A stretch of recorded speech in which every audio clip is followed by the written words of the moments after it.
maingay at matao. Yan ang eksena sa Iloilo kung saan ginanap ang isang makasaysayang pagdiriwang at pagbabalik tanaw para sa pangalan at lasang minahal ng mga Pilipino.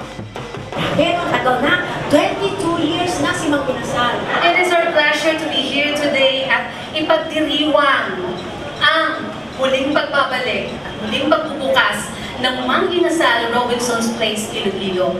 The first ever Mang Inasal in the Philippines. Star-studded at puno ng pagpapala ang ginawang seremonya. Pagbibigay-pugay na rin ito para sa mga empleyadong ipinagmamalaki ang mabilis at sulit na serbisyo. And right now, this is one of the biggest restaurants in the Philippines. We are the best grilled chicken in the Philippines, and we are the grill expert.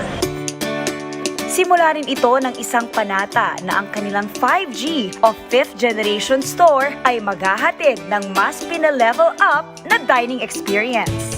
This store will be better, this store will be faster, and this store will be unlear.